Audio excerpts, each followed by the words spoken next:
தீபாவளிக்காக shopping பண்ண D நகர் போகிறீங்களா? அப்போ இந்த வீடியோவை கண்டிப்பாக பார்த்துட்டு போங்க. இப்போ நீங்கள் பார்க்குறது பார்த்தீங்கன்னா நம்ம ரங்கநாதன் ஸ்ட்ரீட் தாங்க பார்க்க போகிறோம். ரங்கநாதன் ஸ்ட்ரீட்டில் எவ்வளோ க்ரௌடு இருக்குது பாருங்கள். ஸோ இந்த க்ரௌட்லலாம் நீங்கள் வந்து சின்ன பசங்களை கூட்டிகிட்டு போகணுன்னு நினைக்கிறீங்கன்னா கண்டிப்பாக வந்து அவாய்ட் பண்ணிக்கோங்க. ஸோ நம்மளாலே இந்த கூட்டத்துக்குள்ளே போயிட்டு ஒரு ஷாப்புக்குள்ளே நுழைய முடியலங்க.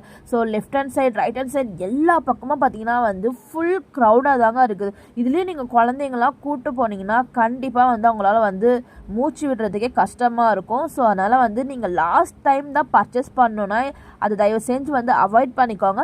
ஸோ இந்த ஸ்ட்ரீட்டில் பார்த்தீங்கன்னா வந்து ரயில்வே ஸ்டேஷனுக்கு போகிறவங்களாம் போகிறதுனால பார்த்தீங்கன்னா ரொம்பவே ஹெவி க்ரௌட் ஆகுதுங்க.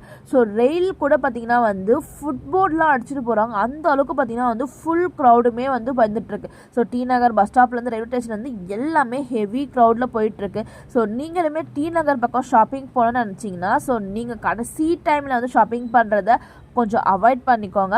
ஸோ நான் பார்த்தீங்கன்னா வந்து லாஸ்ட் வீக்லாம் போகும்போதுலாம் இந்த அளவுக்கு க்ரௌடு இல்லைங்க. ஸோ இந்த சாட்டர்டே சண்டேலேருந்து ரொம்பவே ஹெவி க்ரௌடாக இருக்குது. ஸோ வீடியோ பார்த்தீங்கன்னா ஷேர் பண்ணி லைக் பண்ணுங்கள். தேங்க்யூ.